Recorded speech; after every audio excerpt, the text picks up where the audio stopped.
जागतिक वस्तुओं में मिलावट से जो हानि हो रही है वह पारमार्थिक वस्तुओं में मिलावट की अपेक्षा कम हानिकारक है।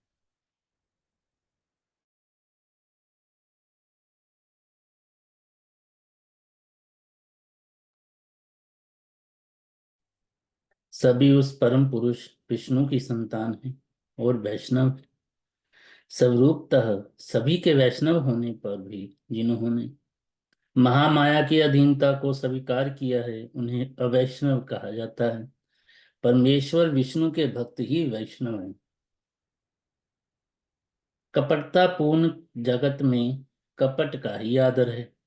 जो साधु जीवों को विपथगामी नहीं करते ऐसे शुद्ध साधुओं का जगत में आदर नहीं होता।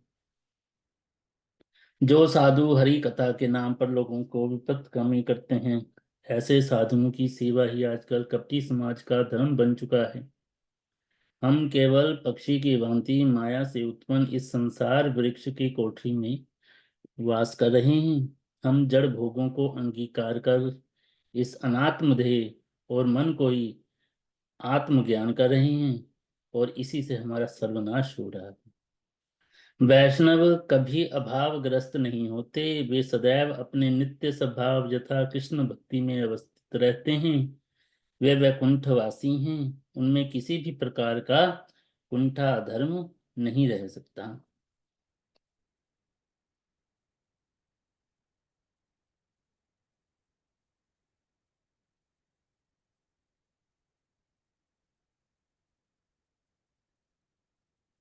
प्रश्न, हमारा क्या प्रयोजन है?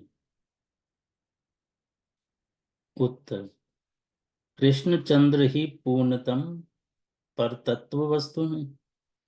कृष्ण सभी के नित्य सेव्य हैं। हम लोग कृष्ण के सेवक हैं तथा कृष्ण हमारे सेव्य हैं। अतः कृष्ण सेवा एवं कृष्ण प्रीति ही हमारा प्रयोजन है। चेतन यथा आत्मा की वृत्ति प्रकाशित होने पर हम अच्छे प्रकार से समझ पाएंगे कि कृष्ण ही एकमात्र सेव्य वस्तु हैं तथा कृष्ण सेवा ही हमारा एकमात्र कृत्य है। अन्यथा हमें संसार करते करते ही मरना होगा। संसार को ही अपना उपास्य या सार मानने पर नरक जाना पड़ेगा। आत्मा की अप्राकृत इंद्रियों के द्वारा कृष्ण की सेवा करनी होगी। मन की कल्पना के प्रभाव से कृष्ण सेवा नहीं होती। संबंध ज्ञान या दिव्य ज्ञान होना चाहिए। हमें यह अनुभव होना चाहिए कि जिसका जैसा विचार है कि केवल कृष्ण ही आराध्य हैं।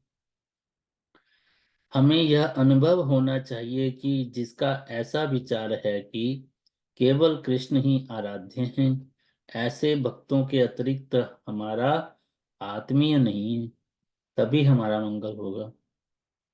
यदि हम दूसरों को अपना माने अर्थात स्त्री पुत्र कन्या आदि को अपना माने तो समझना चाहिए कि हमें दिव्य ज्ञान प्राप्त नहीं हुआ है। मंत्र लेकर भी हम अंधकार के अंधकार में ही रह गए। कृष्ण ही मेरे आराध्य और निजजन है। कृष्ण ही एकमात्र आत्मीय है। वैष्णवों का ऐसा ही ज्ञान होता है। यही प्रयोजन है। भोग वांछा मई जड़ प्रतिष्ठा या अनात्मीय को आत्मीय मानना उचित नहीं है। मन के द्वारा भोग होता है। कृष्ण की सेवा हाड़ मास के द्वारा नहीं होती, चेतन के द्वारा होती है। सेवान्मुख इंद्रियों के द्वारा ही सेव्य कृष्ण की सेवा होती है।